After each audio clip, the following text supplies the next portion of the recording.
Hey, I'm Alicia, your non-monogamous relationship coach. Welcome to the podcast where my friends and I chat about our relationships, enthusiastic non-monogamy, polyamory, swinging, kink, and our lives. You'll get a candid peek into what makes it worth it to live life outside the box. And in case you're still wondering, nope, we're not monogamous.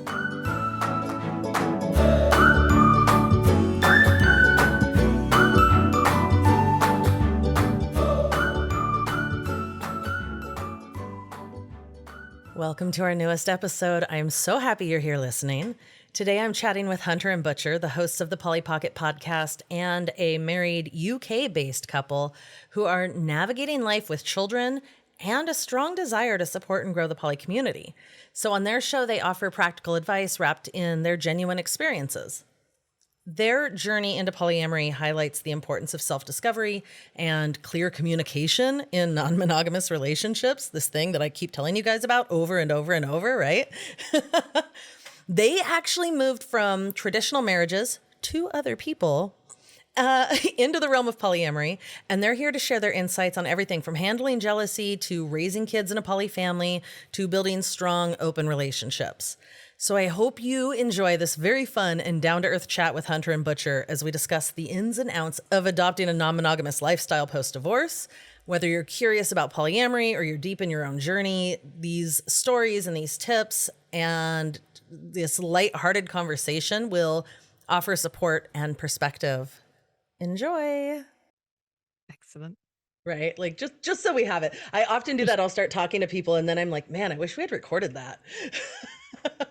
Record first, edit later, especially if someone else is right? doing it. Yeah. Exactly. So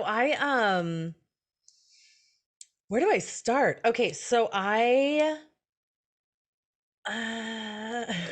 was married monogamously for 13 years and I got divorced. And then I was like 35, had 2 kids, had a house, had a business. I was like, man, I'm not doing that again. I'm not getting married again. So I guess I'll just be a slut and I'll be honest about it because that seems like the right thing to do. And then like 3 months later, I met my second husband who was like, yeah, I'm polyamorous and I'm dating this couple and I have these friends and, you know, whatever. And I was like, cool, great, awesome. And then I fell in love with him and was like, oh, fuck. Now I have to deal with all this. Like I see the God damn it. ideal. I know what I want to be doing. And also my emotions are telling me that I shouldn't be doing this and that there's lots of bad things happening. And my brain is like, no, everything's great. And my emotions are like, no, everything sucks. So, so I was doing a lot of work around that. I was also doing a lot of work around sexuality and I was studying under Layla Martin, and she came out with her coaching, coach's certificate program, which was like a year-long program that took me 2 years to do because it was really in depth.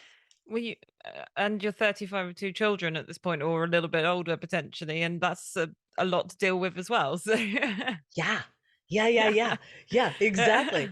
So yeah, I went through that and I thought I was going to be like a women's sexual empowerment coach. Like that's what I was going for. And then like all I was talking about was relationships and non-monogamy. And it's like, oh, that might be the thing that I actually have a passion for. And so I've been coaching folks around relationships, non-monogamy, transitions, right? Like moving from one relationship paradigm to another for like about 5 years now. Okay.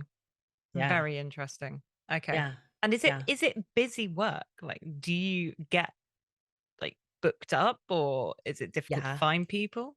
No, I mean, it took a while to build up, right? Like I've been running the podcast for 2 years, which I started to get people to know who I am. And so I like spent the last, I think it was like 3.5 years where I also owned a salon and I was doing, so I like was slowly transitioning into coaching. And so last year I closed the salon and now I'm at like a full-time level. Now, when I say full-time in coaching, I mean, like I will typically have about 10 clients and maybe a group program running. Okay. Yeah, so it's not like actually full-time. I work like 20 hours a week maybe, right? But I mean, a lot of it is like content creation and marketing. Like that's the biggest thing. I want to be coaching, but like in order to coach at the level that like we want to do, you also have to like market the crap out of yourself. Yeah. Yep. Yep. Absolutely. And this is where we're kind of I think we're coming to at the moment, because we're looking at sort of tapping into the UK market around the coaching, but the so the niche would be looking at couples transitioning, because that's the experience that we've got, right? That we did it Yeah. together. Yeah. And I think it would be a bit unfair of us to potentially go as a single person. We did do it together. Sure. Sure we did. Sure. we actually did. I just like rubbing it. He just was winding me up.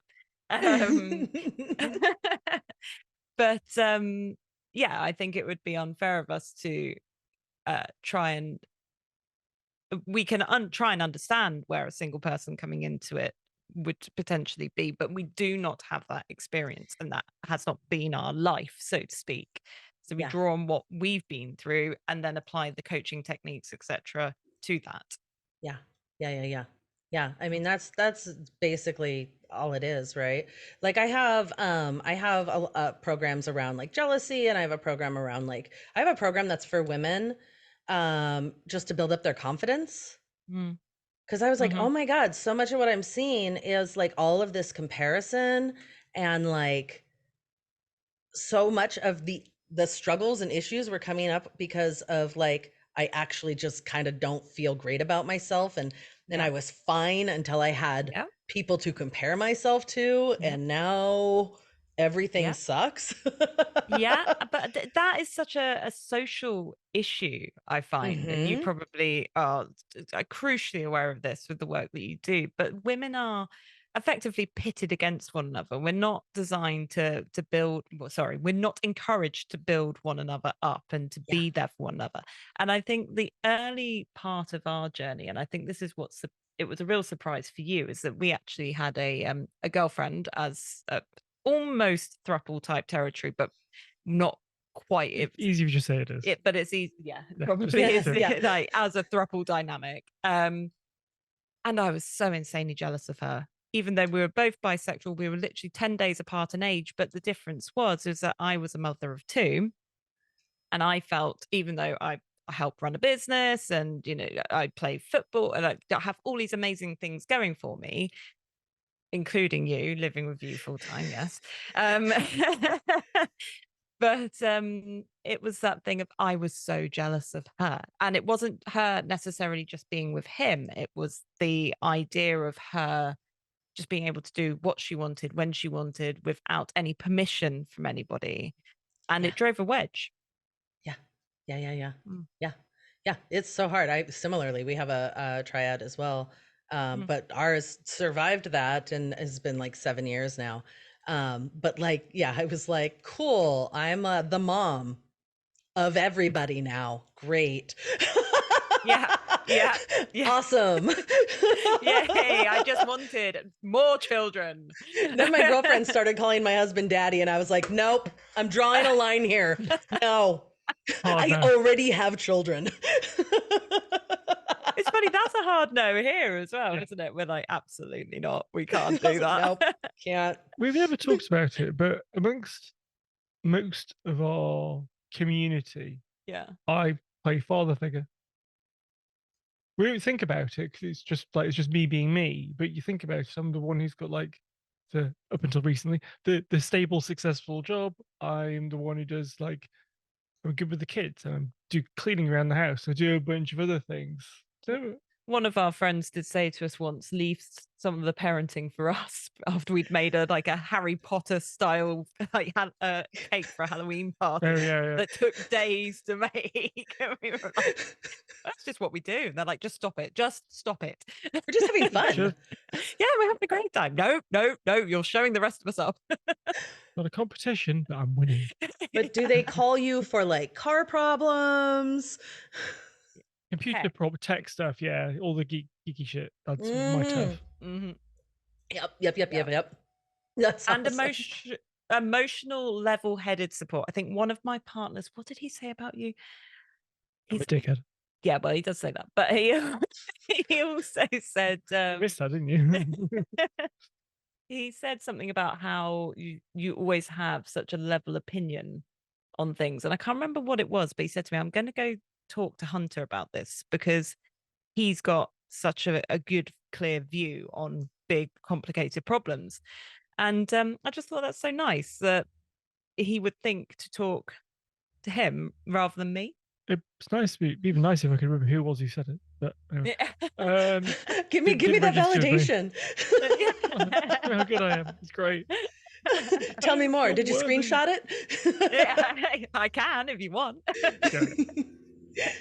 Forever. Get it printed out.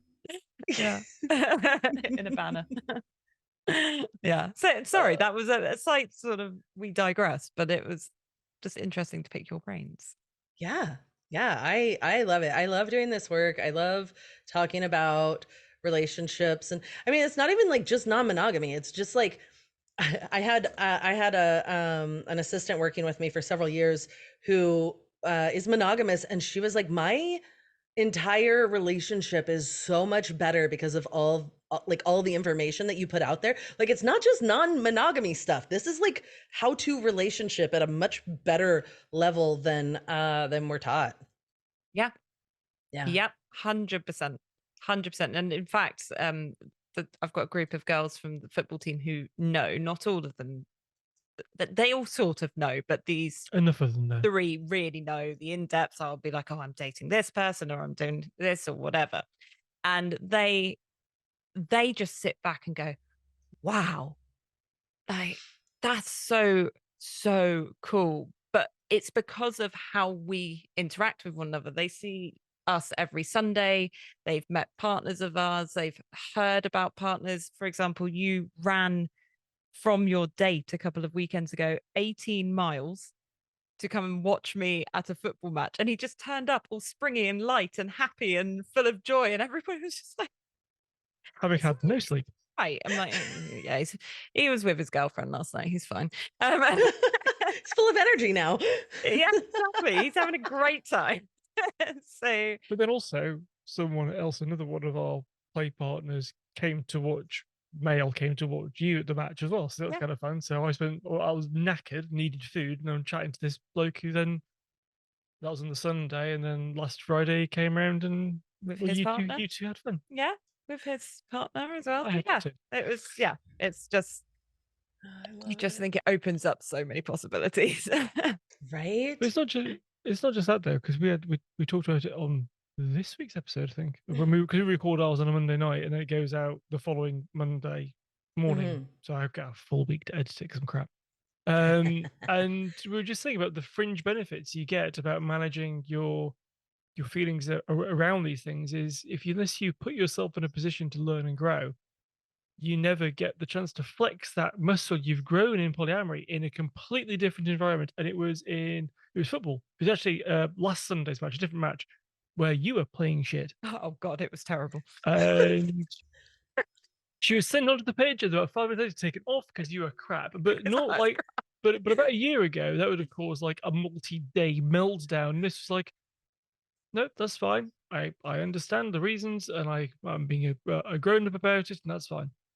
It's like, yeah, that doesn't come from. I mean, yes, that can come from other sources, but in this case, it comes from being able to understand someone else's point of view, not react emotionally, and move forward in a growth format. And even if you do react emotionally, because I was holding it together, and then the coach came and talked to me, and then I started crying, and he was like, "Don't, no, you're fine. Don't do that. It's okay. Please don't cry." Like, it's fine.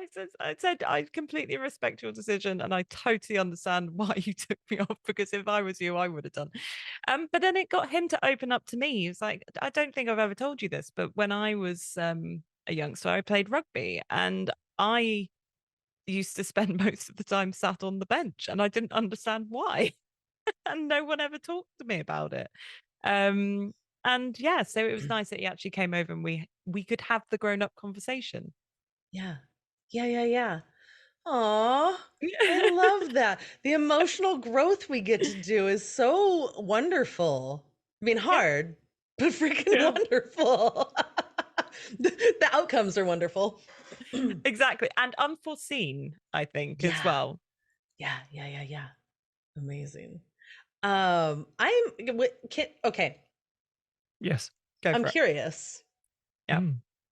Which is why I have a podcast. I'm curious. That thought for one moment. Sorry, there's a small child coming downstairs. Oh yeah. Small child. Who Go parent. she did this the last time we were recording as well. I'm sure she knows. Yeah. Oh yeah. And she is a child that doesn't like wearing clothes to bed as well. So I understand that completely. I Relatable. totally get it. Yeah. Who does? I think she's learned it from us. And we mentioned this the other day to someone. They were like, "How could you possibly sleep naked?" I'm like, "How can you not? What is wrong with you?" I get blankets that feel good. I don't know. That's how. Yeah. I have soft blankets. I have soft sheets. Yeah, like we are lucky like that. So, amazing. It won't be much longer. How old, can I ask, how old were your kids when you were 35 and you decided to step into all of this? Yeah, they were 3 and 5. Okay. Yeah, Fine. 3 and 5. They're now 13 and 15. Okay. And have just, there's just normal life for them. Yeah. We have, different partners around. And like I said, our girlfriend has been around for like 7 years. So she's just part of the family. And then we have other friends that come and go, but they're just, they're friends. It's not. Not weird exactly. or anything. Yeah. No. Yeah. Just like any friend, regardless of whether it's monogamous or whatever. Yeah, we're very much the same in that take on things. But yes, sorry, we were distracted. You had a question.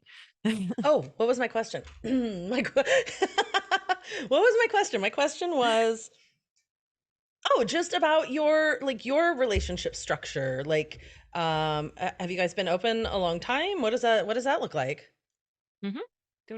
Yeah, sure. So we got into it just like into the pandemic. So about 3.5 years ago. It'll be 4 years in June. Classic. That starts off Great timing. Yeah, it was wonderful. Really, really well planned. It was a great idea. Yeah, that was kind of like not quite out of the blue, being like this bubbling conversation since the very early days of our relationship, but we didn't really know what we didn't know. Kind of got triggered by this particular individual. We then he was on the scene and off the scene fairly quickly because it turns out he was a colossal dickhead. So didn't really help. He was embezzling money from the UK government to the tune of hundreds of thousands of pounds. So that kind of thing. So we pick them. We really do. Gonna get out of that one. Yeah.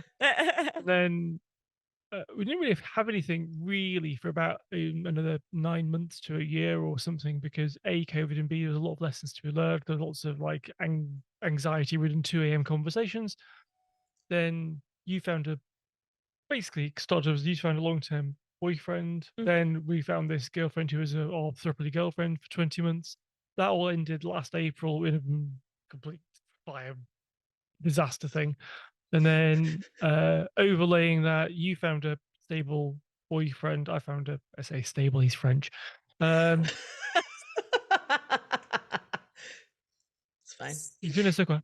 He is beautiful. And he snores. But apart from that, so he's not he may be beautiful, but he's not perfect.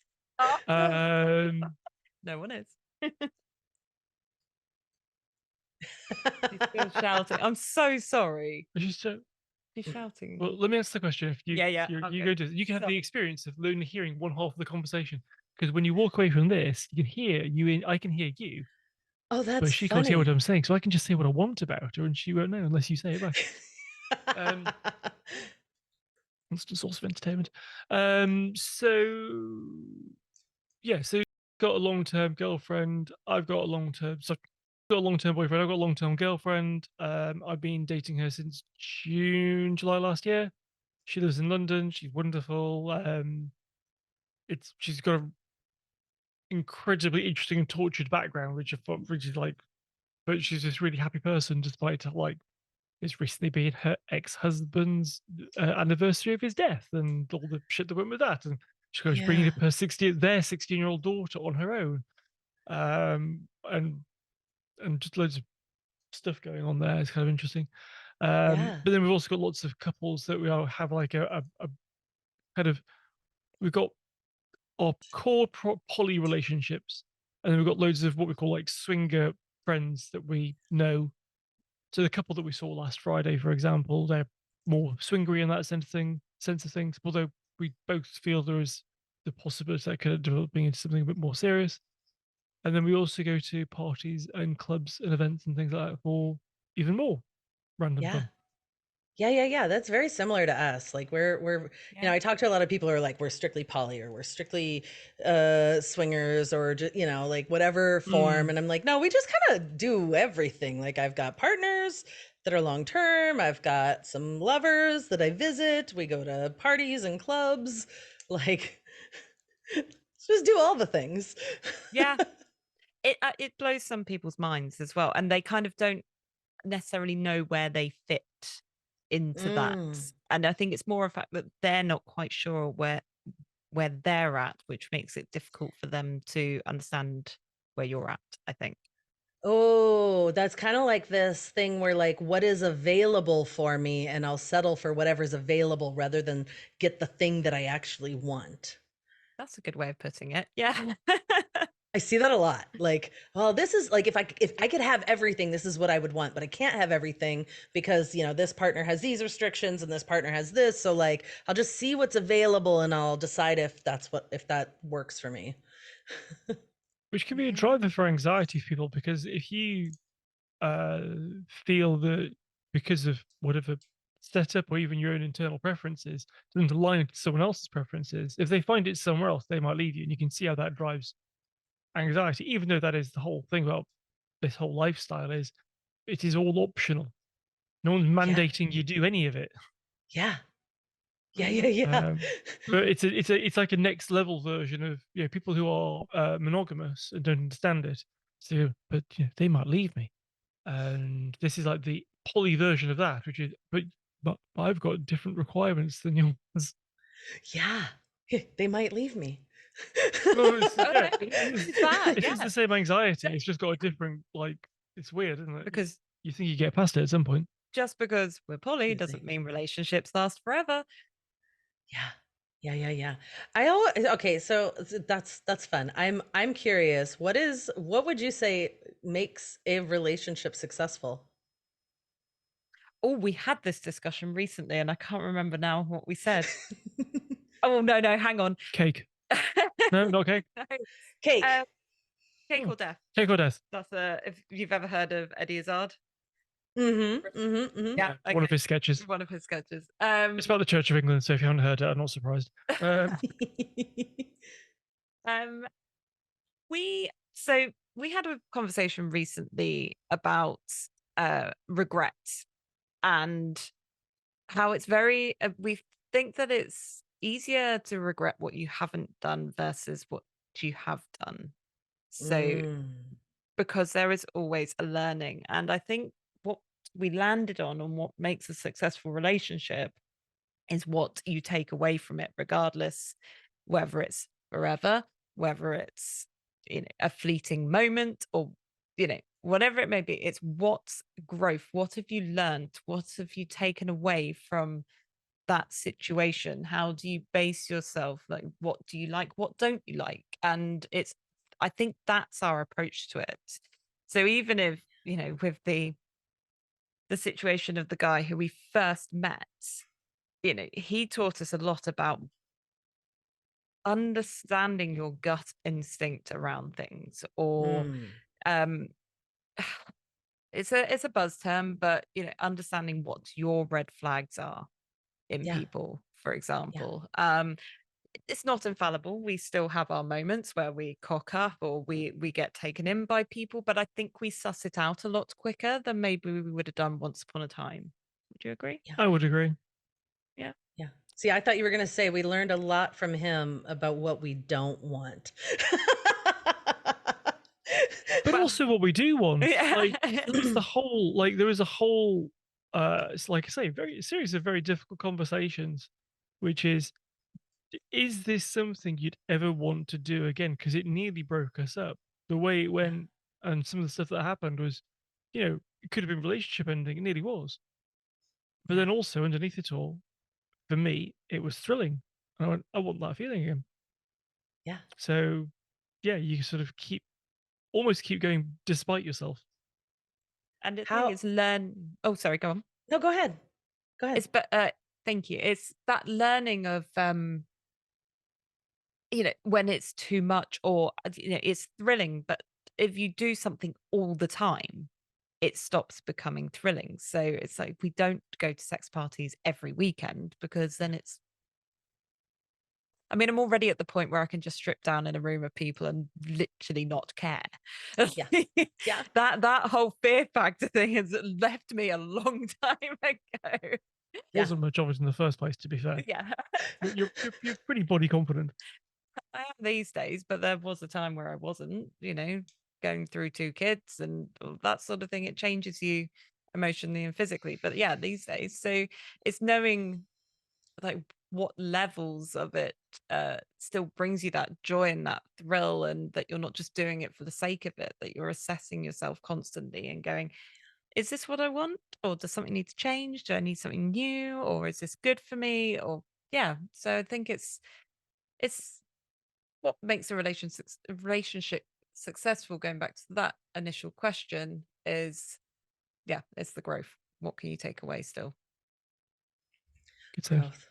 I love it. Okay. I'm curious. Hunter, you said that going through that relationship, that breakup, almost could have broken you guys up. And I'm curious, how did you get through it? We did the thing they always say. We talked a lot. We talked an awful lot. Talk. Yeah, but it's kind of like that's the mechanism. That's the train. But our relationship was the track. We weren't going to go off the train tracks. We were kept on moving forward. But you have to power the train, and you power the train with conversation, and that gets you to your destination. The destination is making it work. Yeah. How's that for a little made up on the spot metaphor for it? I like it. Proud of that That's one. really good. Somehow you just turned conversation into coal. Burn it all down.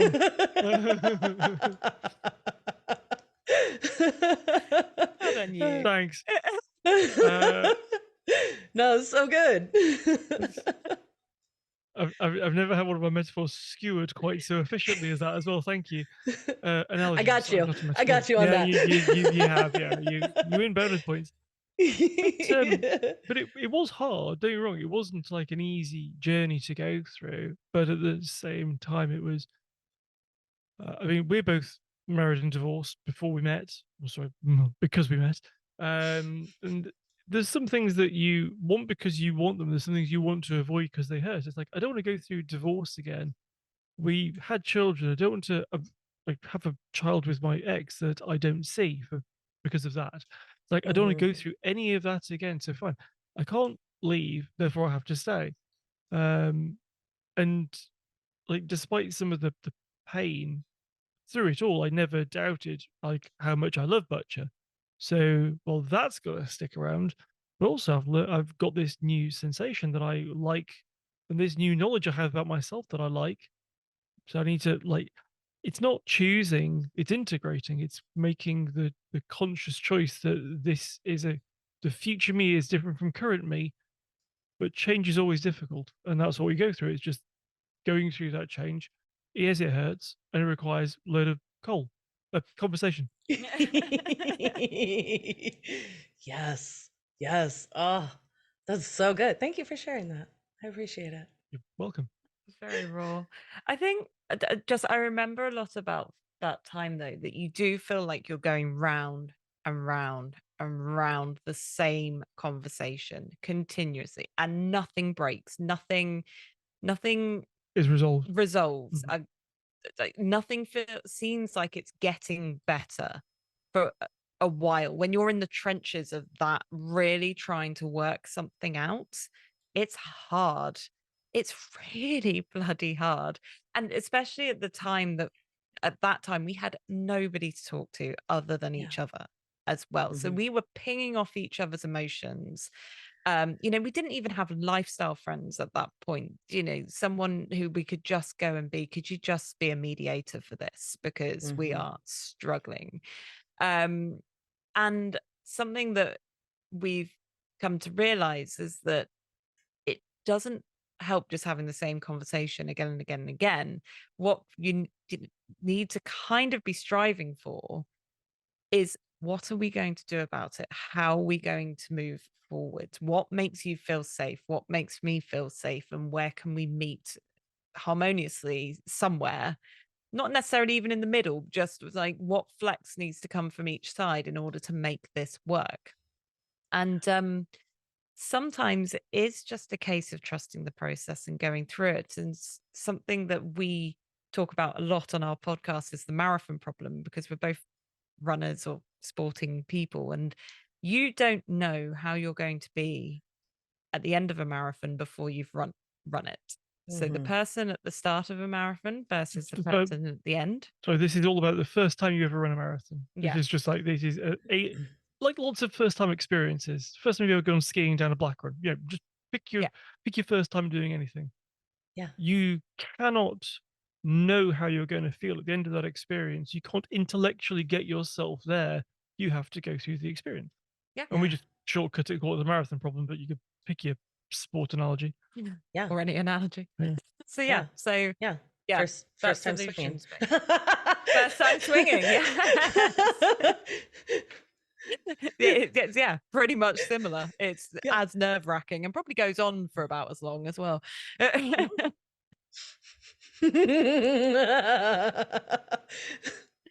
No, you're much quicker than the rest of us. That's in running, not running. I see. Running. Got it. Running. We'll get feedback. Yeah. I agree. I think a lot of times we spend so much time talking about how I think I'm going to feel after we do this thing, what I think is going to happen, and how I anticipate I'm going to feel. And then it happens, and it's not at all anything that I thought it was going to be. Yeah. Often the case. Yeah. You end, like I say, there's just so, I keep reading, I've just started doing a coaching course, and they keep saying that the experience of doing something is what makes it real, whether you write something down or say something. But if it's inside your head, it's not real until it leaves your body in some way. That includes physical experiences as well. So you just inside your head is a simulation of the real world. It's not the real world, though. You have to live in the real world, otherwise it's all a bit pointless. Yeah. This is why I don't run marathons. I mean, I encourage that worldview. It's not the most joyous experience. I don't know why we do it. Weeks of training to go before the next one, dear. You got this. Thanks. It's just a proxy for being a psychopath. It's fine. Okay, cool. We all have our things. I've been talked into this one. I wasn't keen on doing you. I'll just sign you up, and if you don't do it, it's fine. No. This is an offline conversation. That is not how the conversation went. So you've got to talk a lot. I imagine that's not how non-monogamy started. Although I have heard a lot of people say that. I really? Go on. What, you we started because, well, this is what they wanted. This is what my partner wanted. So we just thought we'd try it. We nearly had a version of that. So I'll go into a little bit of the story about how it all started. There'd been this very fuzzy, nebulous background conversation, not about swinging or poly or anything else, just this sort of, if something like happened to either one of us, the other one, like I don't know, I'm in a car accident to get paralyzed. Dark, but we have these like practical, we're spending the rest of our lives together. And the conversation's like, well, I'd still want you to have sex because sex is important to you, and vice versa. So you have this very hypothetical conversation that's way off in the future and may never happen. And then you end up like getting nearer and nearer to present tense and more realistic situations. But nothing was ever done and nothing was ever like said in those contexts. It's always a very outlandish thought process. Yeah. And then this guy turns up, and well, you were working with him is probably the easiest way of saying it. And then you started working for him, and there'd been lots of flirting, but nothing happened. And then one day after a works dinner, you'd had a couple of drinks. He is driving you home from London to where we live, it's not too far. And I get a phone call, and it's, "Hi, Hunter, it's me. We're going to share your wife tonight." That was it. That was the start of it. It was that phone call, really. And then he came over, and I prevaricated and ummed and ahed for about 3 hours while getting increasingly intoxicated. Then eventually, right, All right, I'm in. basically, and that's how it started. But the weird thing of that is that it wasn't necessarily that either one of us pushed for it. It was someone else. Yeah. Who pushed us over the edge that we kind of put ourselves like on the edge of something, and someone needs to come along and give you a shove, and he was the shover. And we had talked about it previously. Yeah. Like, imagine if he cracked onto us, and then I was 8 weeks pregnant. We've discovered I was pregnant, and I basically used every day for God knows how long, and then had our second child, and then thought, oh my God, what have I done in life to deserve? she was wild. She's an independent woman. She's a delight. You can't see my face, but it really. Imagine someone's really sarcastic face. Yes. It's cute. She gets away with it. So yeah, but again, even with that, there was this. It was a hypothetical conversation. It was imagine this, imagine that, imagine this. It was never the active version, which is, do you want to do this? It was never that. It was just this. Again, the marathon problem crops up, and you're going, it's just a thought experiment, never anything real. And then all of a sudden, someone else makes it real. You're going, I'm never going to know unless I do it. Right, let's do it and then find out. And it was fun. The first time was great. I've got no regrets about that. The other 2 times, the next 2 times were bad. The last time was fun, and then we found out he was stealing money. So, and you're like, oh, that was that. But it cast a shadow over everything else. It did, didn't it? Well, part of the money was ours, so it didn't help. Didn't really help you. Yeah. Oh no. Yeah. Man. Yeah. Wow. I think you guys, okay, first of all, thanks for sharing that story. I love it. And I hear things like that a lot in the, like, we've talked about it, and it's almost like, for a lot of people, like a light switch, like either we're doing it or we're not. Right? Yes. Like what is the step? And I tell this to my clients all the time, like, what is the line? What is the step that you're taking that now you're doing this thing, you're non-monogamous or you're polyamorous or you're, whatever it is you're working towards? Like, what is the step that moves you from whatever paradigm you're in now into the next one? So, sorry, I'm going to nerd out for a second. Have you ever heard of a beta zone paradox? No. So there's this concept, which is people will live in a state of mild unhappiness, beta zone. They can see what alpha would be, but to get to alpha involves risk or loss or potential loss, risk of another name.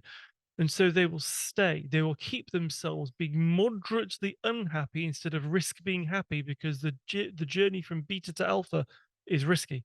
So people find themselves choosing a state of unhappiness, which is why it's called the beta zone paradox. And that applies to, like, again, a bit like the marathon problem, all walks of life, loads of things. But you see couples do this. Yeah. They're having the conversation, they're thinking about it, or one of them is, they cannot get out of that zone. Yeah. Without a shove. Sometimes you need a dickhead to give you a shove, which is what we got. You get a dickhead to give you a shove. That's what we call him now. We don't call him by his real name. He's just called DH. I had not heard of that, but yes, I talk about this all the time with clients. Like, your brain and your nervous system really loves what's known, and it loves to be comfortable, even if that comfortable really fucking sucks. If it's the worst thing ever, it's like, but I know what this is like. The next thing that I don't know could be worse. Mm-hmm. It's really brave to move out of your comfort zone. Yeah. Yeah. Yeah. It's not easy. And especially when you, like I say, if you have nobody to look to, I feel like you probably didn't realize this at the time, but you were in such a blessed position of meeting someone who had the experience. But not just that, was open to you having your own journey and your own experiences as well, from what it sounds like to me. Yeah. Yeah. Rather than saying, you know, this is the way it's going to play and this is how it's going to be and blah, blah, blah, you know, you go on your own journey. So you had the ability to sort of set up your own network and your own people and be like, okay, if I've got a problem, I'm going to go talk to this person who can give me insight without being biased or involved or, you know, whatever it may be. And we didn't have that for a long time. So it was really fucking scary because it was like, it was just the two of us. It was the two of us in this room, usually talking from when the kids went to bed at like 7 or 8 o'clock at night till 1, 2, sometimes 3 o'clock in the morning, exhausted, and unable to move forward because we had nowhere else to turn, and we could only turn to each other because no one else knew. And if you look for, like you say, materials and resources, there's very little in the UK, generally speaking, and it's more swinger, like purely sort of towards the swinger side of things in the UK. Which is kind of why we started the podcast. Actually, originally it was going to be a book, which is, here's the journey we went on, and blah, blah, blah, blah. Then realized neither could write, so we started doing a podcast instead. We're going to try do a book, but my handwriting needs to get a lot better. But yeah, so yeah. Yeah. It's like yeah, when you don't know what you don't know, right? And if all you have is each other to talk to, it's like you're in this like a echo chamber. Yes, thank you, an echo chamber. You know what I was doing with my hands? Yeah, I did. Yeah. It looked just like an echo chamber as well. Yes, universal sign. YMCA. That's later. That's the Patreon. Yeah. You're like, it's like you don't know, like okay, I know there are 12 options for this, for 12 solutions to this problem. Really, there's like 70, but I only know of 12, and you only know of 12, so we have to choose from these 12. We don't know. We don't have access to the rest of the 70 because nobody told us they existed. Yeah. It's the just to quote Rumsfeld, because he's so good at this though, but it's the unknown unknowns and the known unknowns and the unknown knowns. Yes. And the known knowns. But yes, there's a lot more known unknowns than anything else. Yeah. Amazing.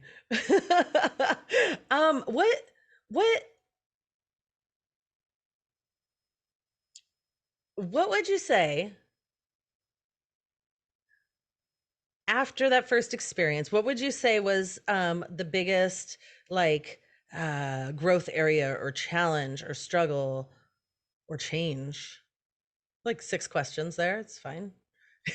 Well, we can sort of consolidate into one, which is there's lots of little steps along the way, and I've got one. I'm wondering if Butcher agrees, which is it's a two-parter, which is trust your gut when it comes to other people, but then I modify that because I'm me and go, trusting your gut is the first data point. Get other data points before you decide to take action, but trust your gut first. Because the number of people that we've had come through our relationship who one of us has gone, this doesn't feel right, but I'm going to go with it anyway because of either lack of experience, some form of scarcity value, especially at the start, because well, rightly or wrongly, I always thought people were more interested in butchers than me. So I believed that. So when women who were interested in me came along, I was reluctant to let go of them. And both of us would go, this isn't right. But you would you understood my position. You would let me keep pursuing a kind of slightly pointless relationship because of how things landed. Not pointless, you know what I mean? But it was doomed, should we say? Long past the part where we should have given up on it, despite what our instincts were saying, which is this is dangerous. Don't go there. So that was probably what I would say. That was the biggest lesson: is over the course of nearly 4 years, learn to trust my gut better. It's also not my place to tell you. I do not believe it is my place to tell him you have to break up with this person. I can tell him this is how it's impacting me, and this is how I foresee it impacting you, and I believe this is how it's impacting us. Now, what you do with that information is either you make it better, or you or you don't, or you try, whatever. But it's not for me to go, you have to split up with that person now because I say so. Yeah. Yeah. So- You gotta go through it, right? You have to learn your own lessons. Yeah, exactly. It's like the kids, right? You Mhm. go, okay, I was in a park at 15 and I got blind out drunk and blah, blah, blah, blah. You're not allowed to do that. And they're going to go, well, that's exactly what I'm going to go and do because, because you said I can't. So watch me. Child one, Or there's child my one's going to experience move to where they're prison. like, that's fine. I never want to leave the house anyways. Go well, do exactly. exactly. My dad, my dad literally did like something very similar. He went at about 16. He said to me, "Now, if you want to try drugs, just let me know and I'll get them for you." And I just went, "Oh my god, oh Dad, no." The least cool thing you could possibly do. I'm never doing drugs. And basically, I very, pretty much haven't, because it was the uncoolest thing he could have said. Oh, that's amazing. By way, as a minor sort of scientific experiment, Butcher's sister is 10 years younger. Butcher's younger sister never had that conversation. Butcher's younger sister has definitely done more drugs than Butcher. It's wild. Which I find endlessly entertaining. Yeah. So now we know which conversations to have with our kids. Yeah, exactly. it's just reverse psychology. Uh-huh. Yeah. Amazing. That's why I'm not pushing back against child one's latent Christian fundamentalism, because she's. That is a really good point. She, it sounds weird, but it's a good point. Yeah, because she's at a Church of England school, because it's the school nearest to where we live, and she's convinced. She's convinced it's all real. It all happened. I mean, she's 6, so she's got time to change her mind. The rest of us, we're not religious. But also, if I start, this is news. I am not religious. I'm very comfortable with my atheism. I'm less comfortable with my spouse, and but if I start pushing back, and this is a metaphor for polyamorism as well in different scenarios. Yeah. If I push back against my 6-year-old's interest in religion, it's probably going to make her more religious. And we've had this a couple of times with couples where one of them's being really interested and the other one isn't, or someone's being dragged into it, and the other one isn't. The other one's into it, sorry. And the more someone resists, the bigger the problem it causes. And then what then happens, though, is they'll go with it. And then you get the other problem, which is they are asymmetrical in their levels of interest. So we've had a couple of couples, really, where the female's been very into it, loves it, gets all the attention. It's great. The guy's being dragged kicking and screaming, and you can tell, I wouldn't say from a mile away, but you can tell with, pretty quickly that they're getting dragged along. And again, that instinct I was talking about earlier on, knowing what that looks and feels like and staying the hell away from it, because if a couple is asymmetrical going into this in any way, it just won't end well. They'll end up having a problem, or you'll end up having a problem with them, or it just causes a bunch of strife. So this is why we're very interested in the support for couples, because we feel like we're very balanced about all this stuff. And we can feel we can see imbalance in others, and that will yeah. But also, I have lots of feelings about that. Just going back, if child one decides that she is Christian, then that's also completely valid. But we've given her the space to go, this is who I am, and no one ever fought me on it. So I can truly be who I want to be. And for me, it's not my thing, but if she wants to go to church on Christmas Eve, we actually had a lovely time. Not my thing, don't believe in it, but she was happy, her sister was happy. We had a I was singing, so no one else was happy. Poor bastard. Yeah. And we'll probably do the same at Easter as well, because at least then there's a balance of we're meeting you partway where you want to be. And, you know, it's not feeling like we're having to do it every Sunday and blah, blah, blah. So everyone gets a bit. Yeah. And they all come around eventually. Thank you. Good to know. Mine went through that too. Okay. I hear it's a phase, but even so, I don't want to, I don't want to like go, let them have it. You do you. It's like playing dress up. In fact, that's literally what they did at this service is they gave them all costumes to dress up in. I was like, they know how to appeal to the children. Yeah, I mean, that's what a lot of people like about swinging. The costumes and the themes.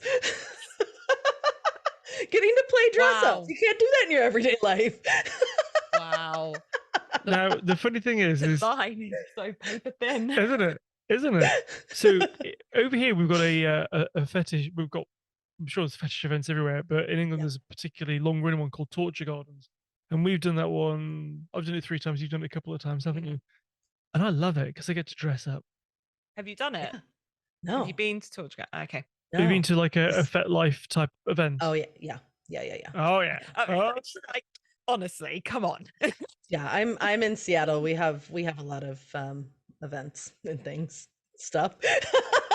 But yes, you get to dress up. You get to like take on a role. You get to play make believe. You get all the fun things that that we don't get to do when we're being really responsible adults running our lives. And I'm very on board with it. Yep. Okay, tell me this. Is there anything that I haven't asked you that you would want to share with listeners? I've got more of a question for you, and I think it's something that when you asked us what we wanted to talk about, mainly because of your experience, is we were talking about this before we started recording and you're actually perfectly placed for this, I think. But yay.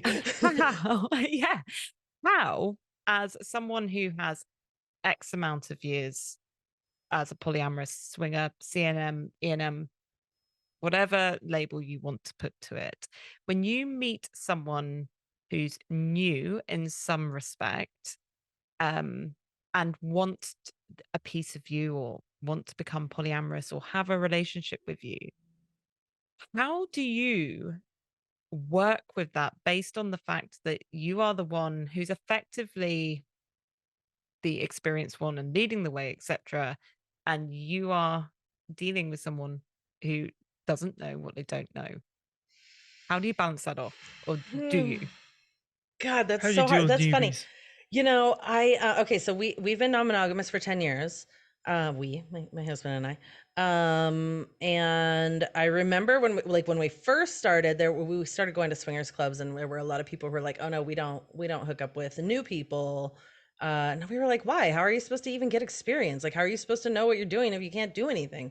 Right. And then now I look and I'm like, whew, I see why they said that. Mm-hmm. But also, I think you have to have a really good, like Hunter said, you have to listen to your gut, right? Because it's funny, because the other day we were at, we went to an event this weekend, and I remember telling someone like, oh my God, I've hit this place where, because I'm so open, I'm just out here, this is just what I'm doing, where I have I have this, I don't know if I want to say privilege, but like like this assumption. I started walking through life assuming that everyone is non-monogamous, which also is not good. I'm like, oh shit, maybe I should pull back and not flirt with them. Shit, I should check, right? Like I've just started assuming that everyone is non-monogamous and everyone has great relationship skills and everyone talks about this stuff. And I've been really lucky in that most of the people I run into are somewhere on that spectrum. But when I'm interacting with people who like don't have much experience, I ask lots of questions. That's how I do it. I ask tons and tons of questions about where they're at, what they're doing, what they're wanting, what they're hoping to get. And I find like without having to like take on a teacher role or having to be a mentor or being a parent or hand holding, I just get them to do their own introspection by asking lots of questions. What does that look like for you? Which is essentially coaching. So I coach them. Yeah, cool. But in a non-coercive way. Yeah, totally. Right. Because like, you know, they may not know the answers to those things because nobody's asked them. And so they might have to go, thinking about it. Let me figure that out. Yeah. By the way, going back to what you were saying, I have recently had that experience of going around the local supermarket and like having that sense check, which is they're attractive, but just bisexual. So we could sort of like, we can check out together. Both check people out. And then you realize, oh no, most people aren't. We should probably stop doing this. It's not fair. It's entertaining, but it's not fair.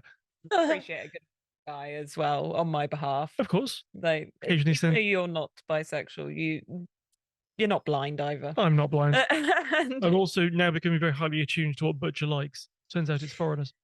I love a European. I love an American. I just love it. I'm with you on that. You nearly had an Australian on the tick list, didn't you? I feel like Butcher's nearly. I feel like Butcher's got like a little bingo card of nations, just working your way around. We should make one of those. Yes, we could do nation bingo. Yes. Polynation bingo. Yes. That actually feels like a proper board Like game. I got Canadian, Australian, Brazilian. I got most of North America covered. Some of Central. The only one I'm going to get is St. Lucia, which is very niche, but I've got that one covered. You got it. I'll probably never get that one now. Yeah. I mean, it's quite a niche one, isn't it? It's very niche. Yeah. That's amazing. I've had Texan, so I feel like I've had Texan. You know, the US is so big, you have to do states, though. Yeah, I was gonna say, like, when you like doing like all of Europe. It's not quite the same here when you say like I've done Manchester or I've done Birmingham. It's like it's less. Yeah, it's less just generally. Have you guys seen that dating show, the Naked Dating Show? That's a UK one.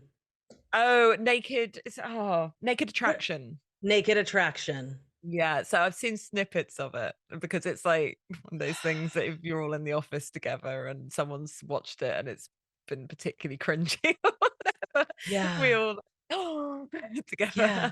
What made me think of that was we watched a couple of episodes. I don't love it, but it's also entertaining and naked bodies. But the thing that got me was this guy saying, I think it was a guy. No, it was a lady. And she was like, she disqualified a guy because of his accent. She was like, I don't know. I don't think I don't remember if it was a northern or a southern accent. And I'm like, I don't know what either of that means. And he was talking and it was a really lovely, sexy accent. And she was like, can't do that. Oh, really? But yeah, and they're all from the UK. So I was like, I don't know. It all sounds foreign to me. So we all sound foreign to each other here. So you go from one county to the next and it's you speak, like a different tongue. I literally, there are some parts of our own country that you go to, I cannot understand what they're saying because this accent is so thick that you just wouldn't have a clue of what they're saying. Again, in Bill Bryson's book, Mother Tongue, there's more more variation in English in England than there is in all the United States.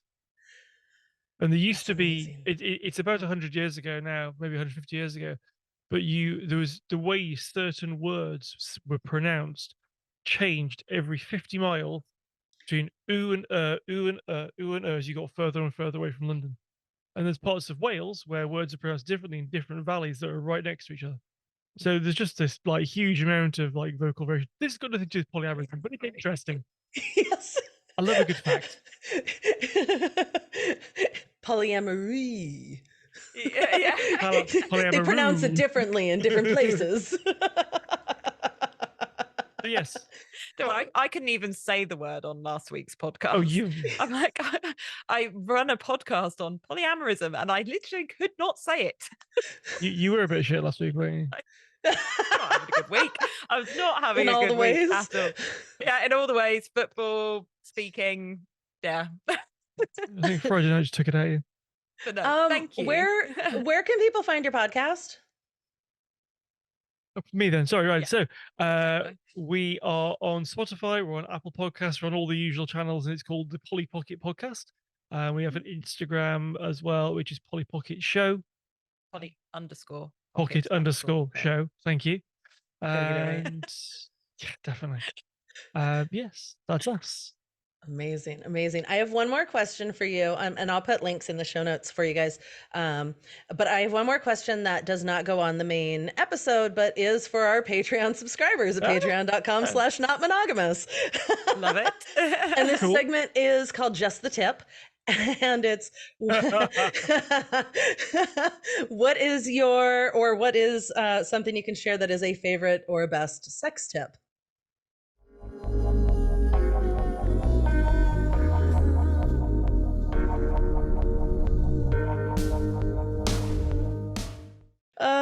Amazing. You guys are so much fun. I'm so glad you came on. You guys are a blast.